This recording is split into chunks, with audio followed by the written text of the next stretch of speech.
Em nome do Pai, do Filho e do Espírito Santo. Amém. Louvado seja nosso Senhor Jesus Cristo. Podem sentar.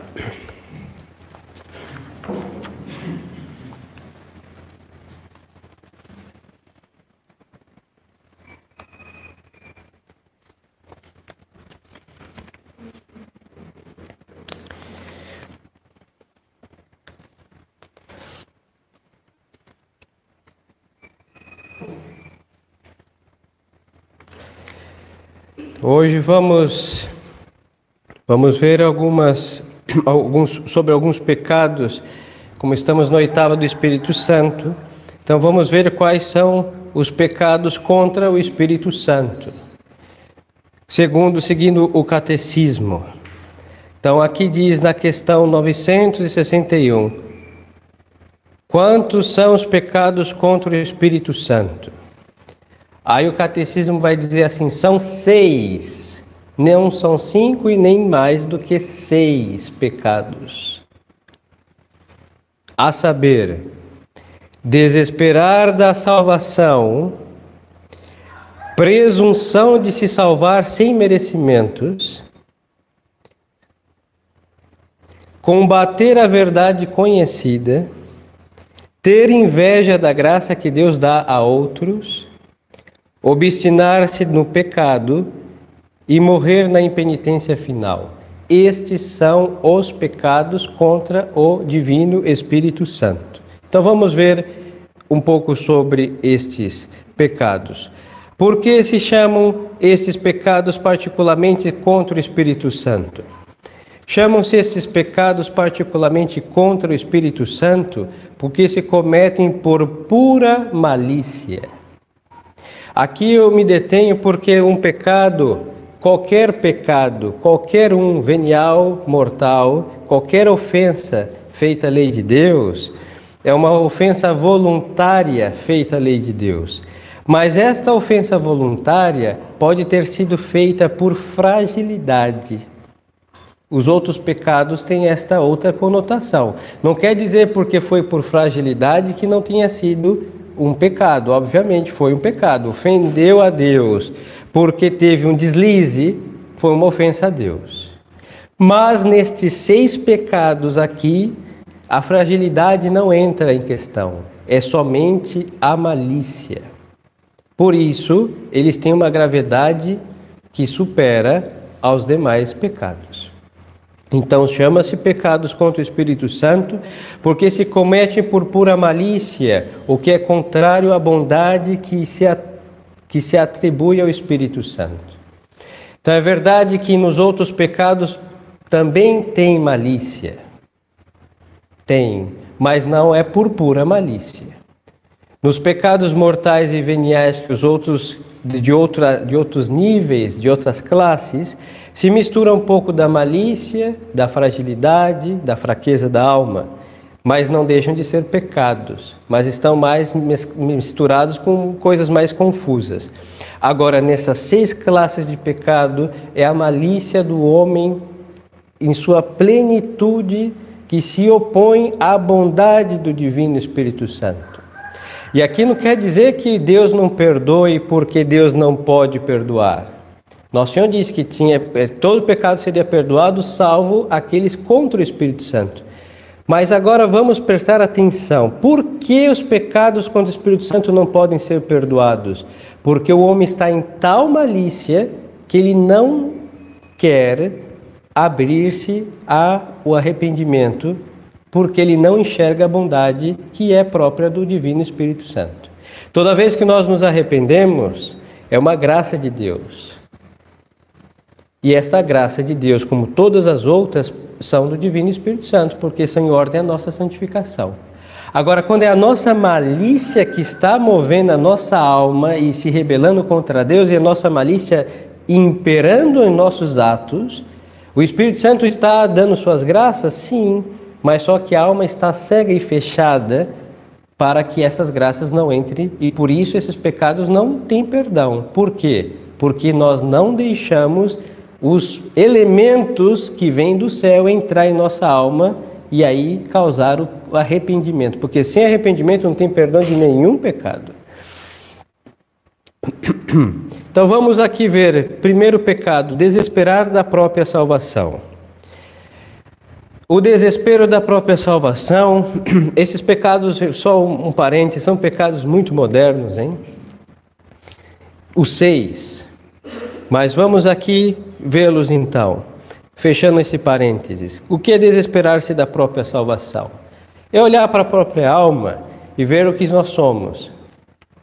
Desgraça, miséria, pecado tras pecado, fragilidades, chagas purulentas e cheias de coisas, de pus e de coisas, da cabeça aos pés.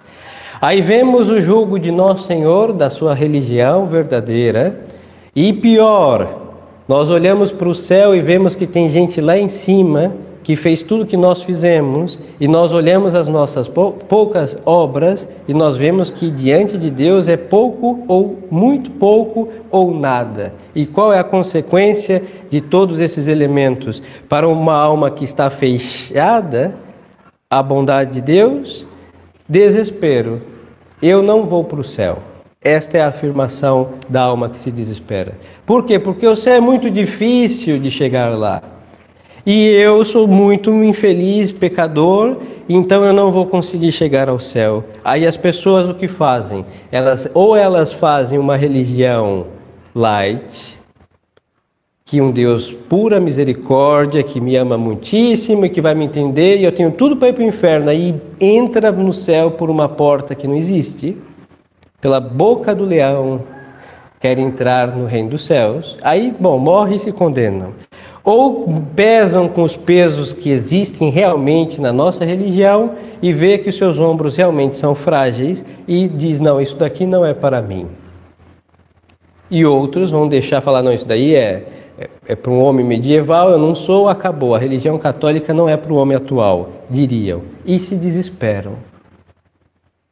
Aqui, sem entrar em modernismo e tradicionalismo, ambos bandos estão cheios de almas que se desesperam contra a salvação.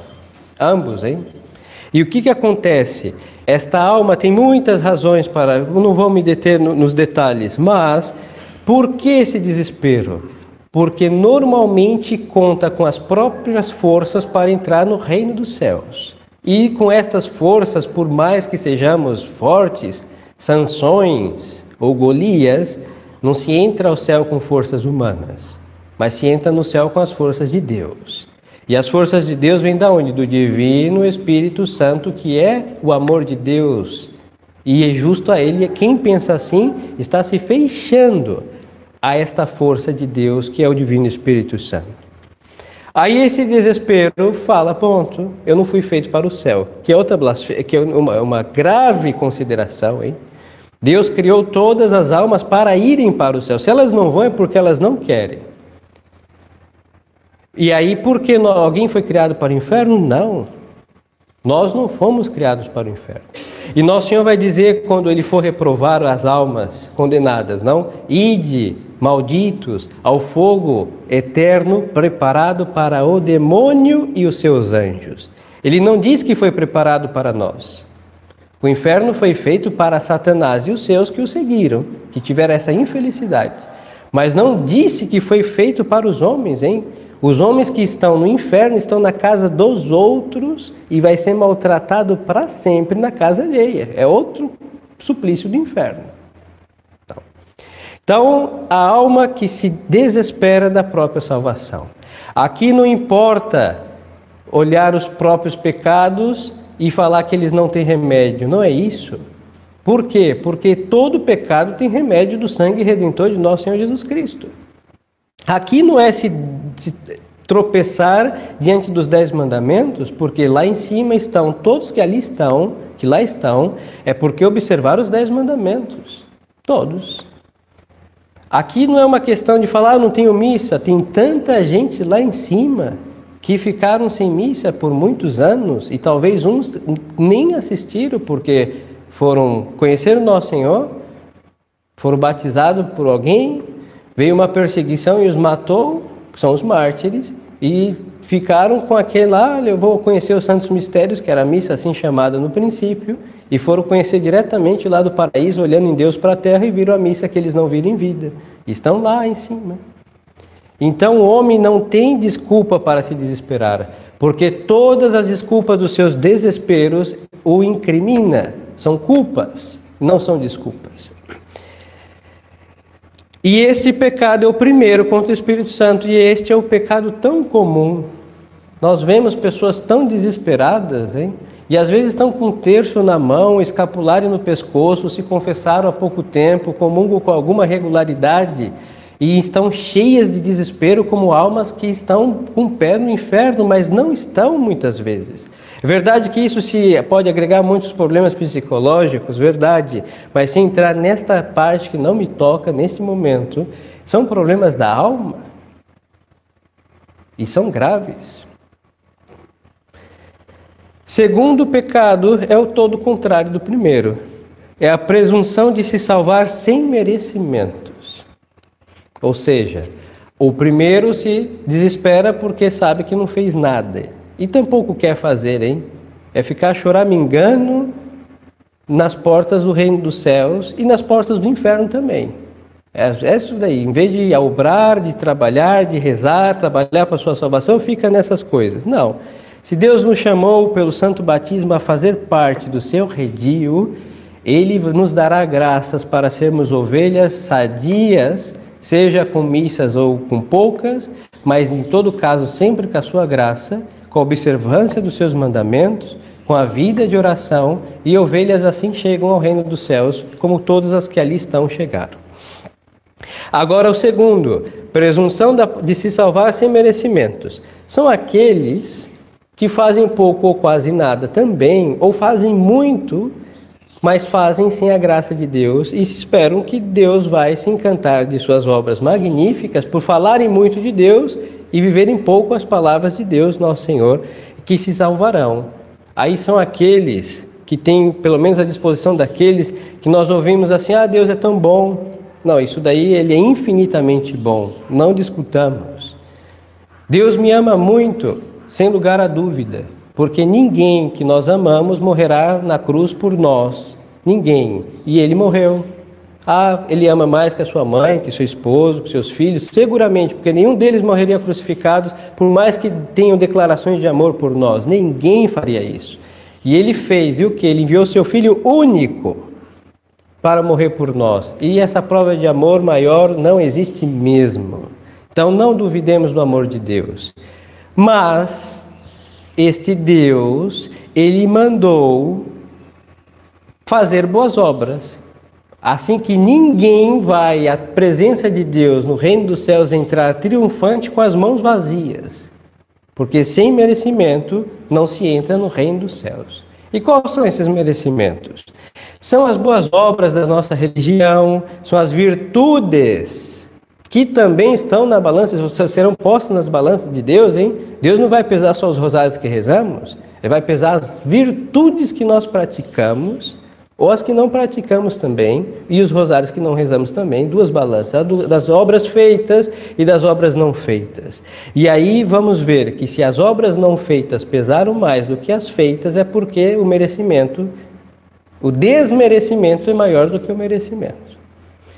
Então aqui o mérito consiste em que em boas obras feitas em estado da graça de Deus, não em pecado mortal, e estar com muitas boas obras feitas, não somente em quantidade, mas em qualidade, intensidade de amor a Deus, e essas obras pesarão mais do que o número. E assim aqueles que não têm essas boas obras, e querem entrar no reino dos céus, fiz 9 primeiras sextas-feiras e fez qualquer... Não, Nosso Senhor disse méritos.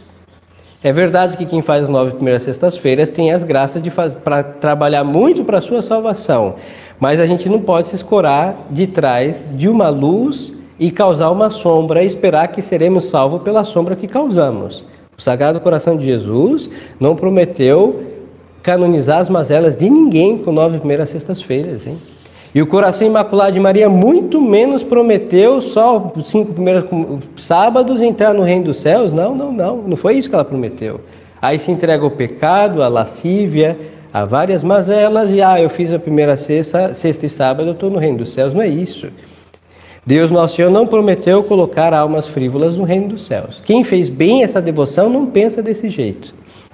Então, não tem presunção, se acha tal para entrar lá com todos os merecimentos que não tem.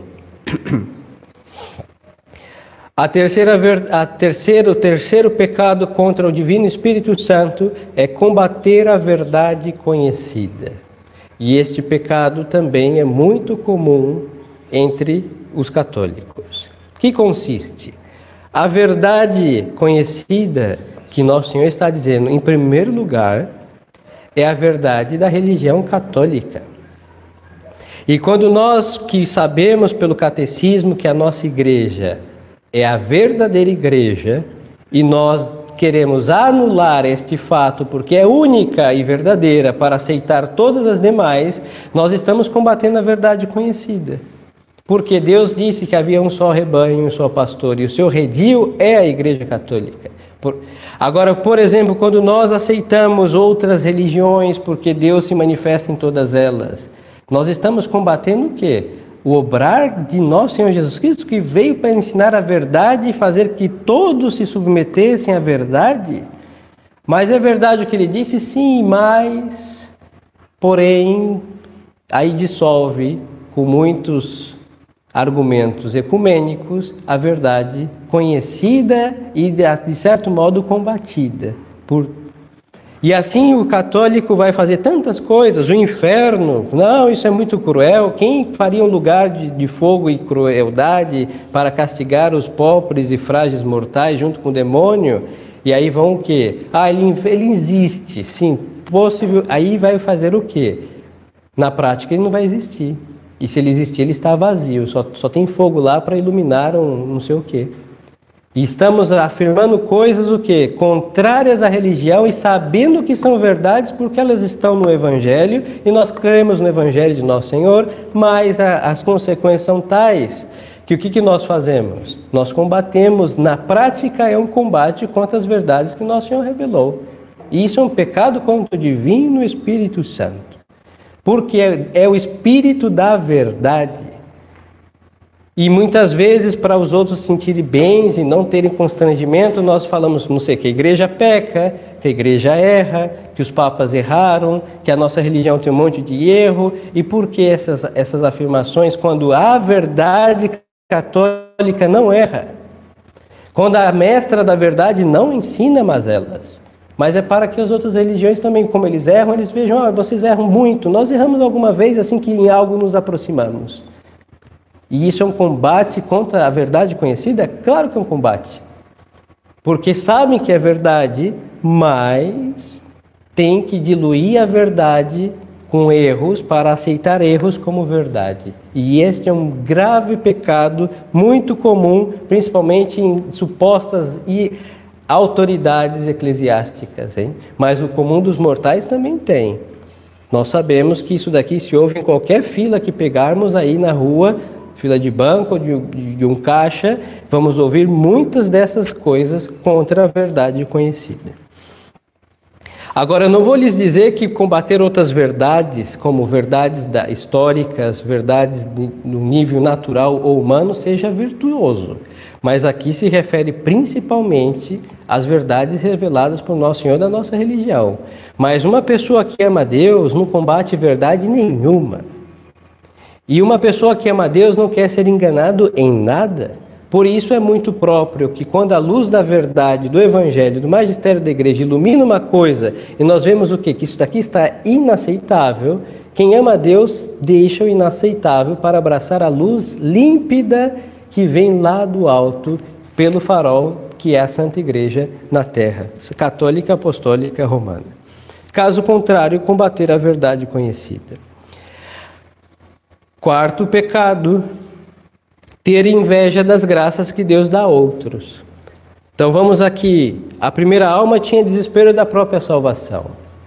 Agora o quarto pecado é ter inveja da graça dos outros.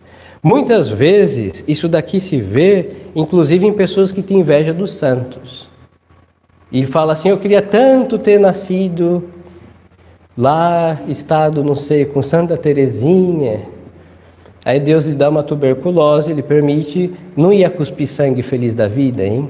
Se agora como estamos, não conseguimos rezar um terço e evitar o pecado mortal, imagina se no século XIX, com tuberculose e sozinho, morrendo no leito da cama, ia cuspir sangue feliz da vida. Vamos ser sinceros.